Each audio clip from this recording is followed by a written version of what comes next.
território X de qualquer lugar desse país. Ele sabe o que é Brasil.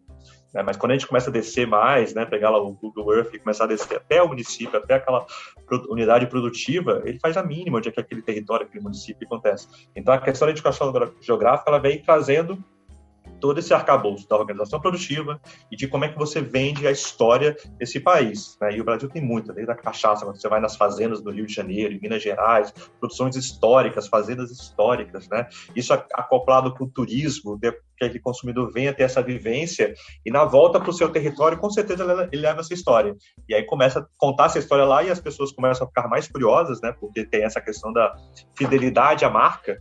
Querendo ou não, o consumidor satisfeito, ele começa a contar para a Thaís, começa a contar para o Rafael, e todo mundo começa a ficar curioso, e começa a entrar no site, começa a ver, compra uma garrafa de alguma coisa, compra um alimento, né? Começa a criar uma relação com aquele produto, uma relação às vezes afetiva, né? E isso tudo tem uma diferença. Então, assim, a questão da IG, ela traz muita agregação de valor. É claro que existem desafios. Primeiro, essa unidade produtiva, entender que aquilo agrega valor. Isso rebate, claro, não dá para ser inocente, que isso tem que rebater no seu faturamento.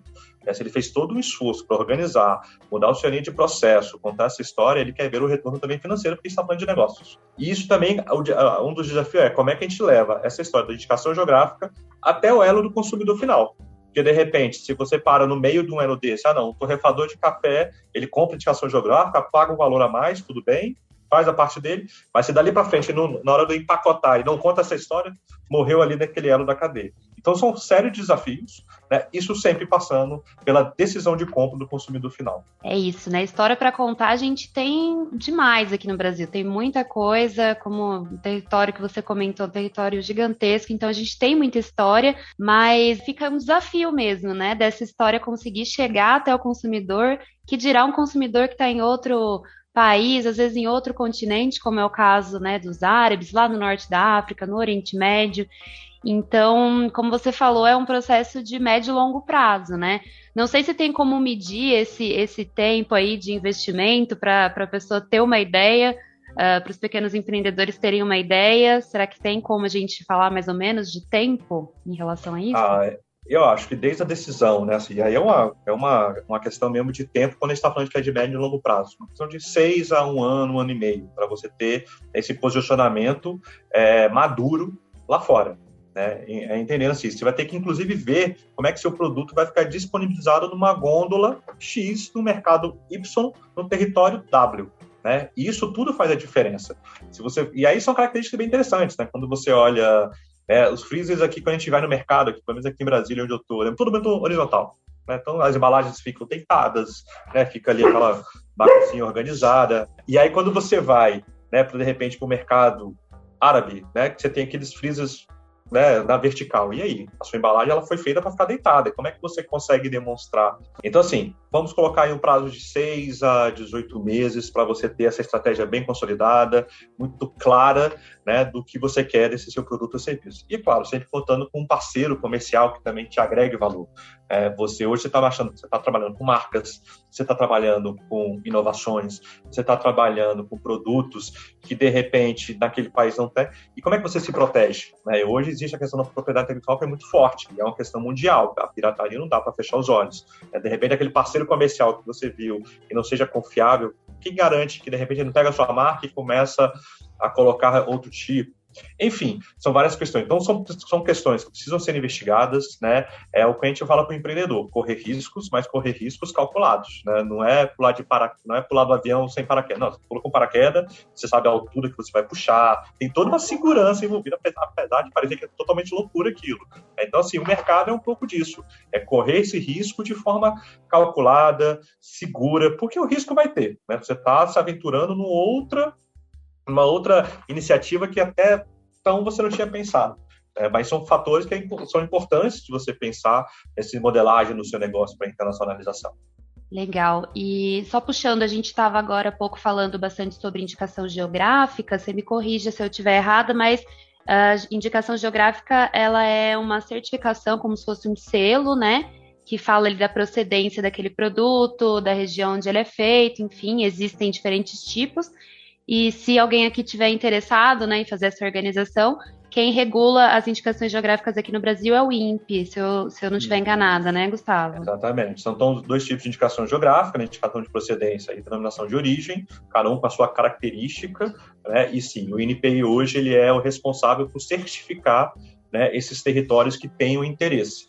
Hoje, o SEBRAE, como instituição, dá o suporte, né, para essas associações, esses grupos empresariais que têm o interesse em trabalhar esse tema, né, através de consultorias, cursos, organização, enfim, de todas as maneiras possíveis, e aí consegue sim ter essa indicação geográfica. No Brasil hoje a gente está em torno de 80 indicações geográficas, não me engano, desde alimentos e bebidas, né, até rochas ornamentais, né, que tem alguns territórios nossos que têm características, né, muito claras sobre aquele produto. Não tem outro lugar no mundo que não seja no Brasil que tenha aquele tipo de mineral, né, nesse caso, mas é possível ser feito. Dá trabalho? Dá. Porque é isso, você colocar várias pessoas e consigam comprar aquela ideia e todo mundo entra, porque começa a virar um negócio coletivo, né? Então, tem regras, tem que respeitar. Não adianta, porque se um começar a sair da linha, né, e começar a usar a indicação geográfica, seu selo, né, porque se ganha uma figurinha bonitinha no seu produto, tudo, começar a usar de forma errada, é a marca que todo mundo perde. Não é mais um negócio, ele não começa a falar só pelo negócio dele, ele começa a falar para uma região. Isso é super, super importante. Quando ele está na exposição, ele usa a marca na indicação geográfica, todo mundo vai reconhecer que aquela marca é daquele território. Então, se ele faz alguma coisa errada, isso tem repercussão, né? Tanto é que é uma vantagem legal ter a indicação geográfica que hoje já começam a falsificar. Querem falsificar até o selo da indicação geográfica. Então, sim, tem todo o nível de perigo que todo negócio tem. E aí traz uma complexidade que você envolve mais de uma pessoa, né? Se cuidar do seu negócio, né, da sua pequena empresa, que você tem lá 5, 10 funcionários, agora você multiplica isso aí por 50 empresas. É o tanto de gente que você tem que conversar, conscientizar, trazer para o jogo, né? Mas é, sim, um diferencial competitivo. Teve um termo que eu citei, inclusive, quando eu estava ali te apresentando, né, que é a cadeia de valor. Queria que você falasse um pouquinho sobre isso. É uma forma de incluir pequenos empreendedores num processo de exportação maior? Porque teve, inclusive, um seminário, né, que a Câmara Árabe promoveu recentemente. Os especialistas estavam falando sobre a cadeia de valor como uma forma de reduzir custos, de aproveitar a expertise local, né, de diferentes regiões, de diferentes países.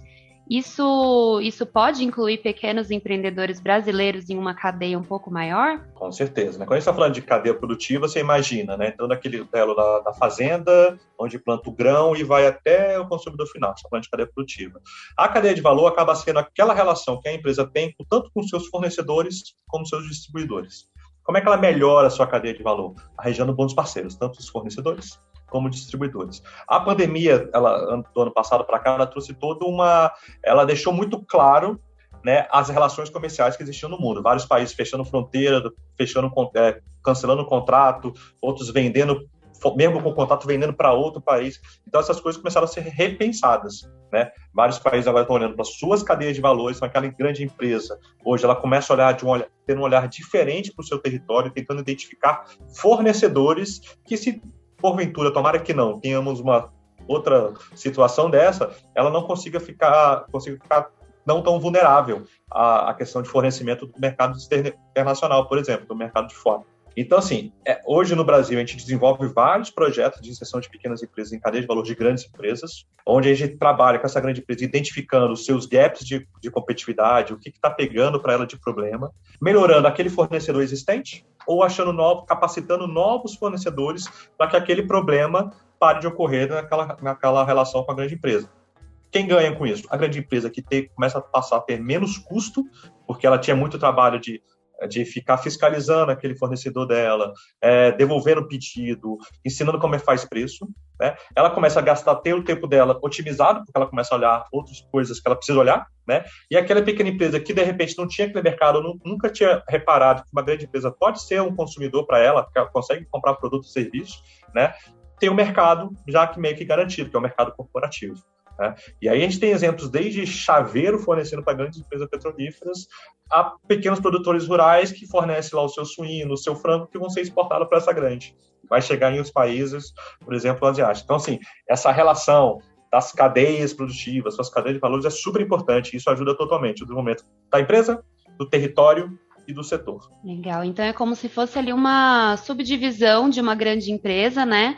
Só que nessas partes que estão ali divididas pequenininhas, você vai inserindo pequenos empreendedores, pessoas que produzem ou que têm um serviço que aquela grande empresa precisa, mas que ela não vai parar aquele foco maior dela para ficar fazendo coisas menores. Então, você insere ali os pequenos empreendedores, é mais ou menos isso? Exatamente. Você pode colocar, como eu falei, desde um chaveiro, né? E esse caso é um caso real. Assim, a gente procurava, né, chaveiro para essa grande empresa e não tinha chaveiro. Nunca aparecia um chaveiro para prestar o serviço. A gente foi entender o porquê.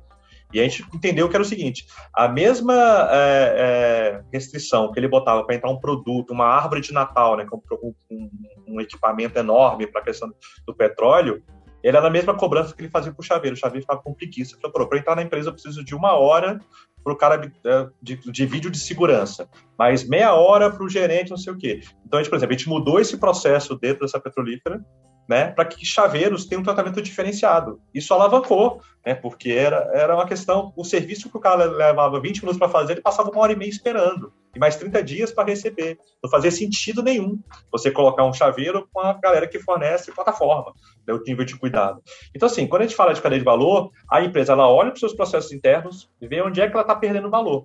Então eu estou perdendo valor porque agora eu preciso ter uma equipe de manutenção de ar-condicionado. Se eu terceirizar isso, será que funciona? De repente ela arranja um fornecedor que ela chama, o cara vai, resolve, pronto, ela paga. De repente ela reduz o seu custo, né, com relação a isso. Então, é a forma dela gerar valor, reduzindo o seu custo, aumentando o faturamento, trabalhando melhor com o seu fornecedor ou com o seu distribuidor. De repente, aquele distribuidor de bebidas, ele vende mal o seu produto. Isso a cadeia inteira perde, né? Perde o consumidor que não consegue identificar, perde esse distribuidor que não consegue vender, perde a grande empresa que, de repente, também não consegue ter uma performance de venda melhor porque alguém não consegue vender, não explica bem o seu produto. Então, é importantíssimo a empresa ter noção dessa sua cadeia de valor, tanto a jusante, que a gente fala, ou a montante, identificar os seus problemas e conseguir trabalhar com os seus melhores parceiros. E a gente consegue, como Sebrae, como instituição, a gente vem ajudando várias grandes empresas nesse sentido. Muito bom, é isso, né? Enfim, os micro e pequenos empreendedores têm que pensar nas vantagens deles também, né? Tem coisas que a grande faz e que eles não conseguem, mas tem muita coisa que, quando você coloca ali um pequeno, um microempreendedor, ele ganha em agilidade, em expertise, né? Em outros momentos. Não, e é interessante, assim, eu estava conversando com 2 brasileiros que moram fora, e aí tem a tal do Mercado da Saudade, que acho que foi até um dos temas de uns podcasts, né, que eu escutei ontem. E é um brasileiro que mora na Islândia e quer importar pipa. Né? Porque lá está entrando no verão, agora, né, depois da pandemia, acho que agora em maio, eles entraram no verão deles, ficam durando 4 meses, é a hora, como já está grande parte da população vacinada, ia todo mundo para os parques. E ele percebeu que as pipas de lá não eram tão legais que nem a nossa, pelo menos no imaginário dele de infância. E aí ele começou, né, com um colega dele que está aqui no Brasil, falei, cara, eu quero trazer pipa para o Brasil, levar pipa do Brasil para a Irlanda, né? E aí você começa a falar, pipa? Assim, quem é que vai exportar pipa? Pô, o MEI vai exportar pipa. Ele bota na caixinha do correio, exporta fácil, as pipas chegam lá tranquilamente. E é claro que qual foi a nossa conversa com ele assim, mas qual vai ser o modelo de negócio? Você vai simplesmente fazer, que nem eu vejo aqui em Brasília, aquela linha, né, cheia de pipa pendurada e vai deixar a galera comprar? Ou você, de repente, por que se não ensinar uma criança irlandesa a construir uma pipa estilo Brasília, né, estilo brasileira, né, por que não? E aí faz parte toda dessa estratégia de construção do modelo de negócio. E aí você une a ponta, de repente, a um MEI que está no Brasil, né, que não tinha essa perspectiva, vou exportar pipa. Isso não aparece na balança comercial, isso não aparece na estatística, né, mas não deixa de ser um mercado bem interessante. A gente já teve outros MEIs exportando instrumento musical, né, se exportando desde aquelas caixinhas para pagode de mesa no Rio de Janeiro a berimbau.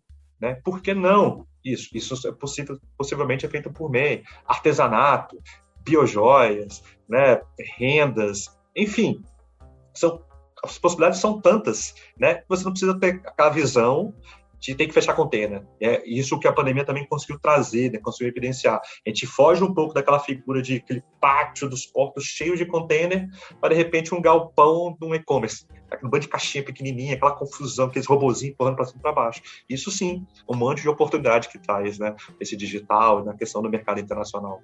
Nossa, demais. Ouvir essas histórias aí, eu espero que esteja animando muita gente que vai escutar a gente depois para repensar, né, as oportunidades, porque a gente fez realmente esse episódio sobre o mercado da saudade, inclusive a entrevistada ela fala um pouquinho sobre sobre esse olhar, né? Quando você está levando um produto que ainda não foi utilizado naquele mercado, talvez você tenha que repensar um pouquinho, né? Talvez você não deixe só ele lá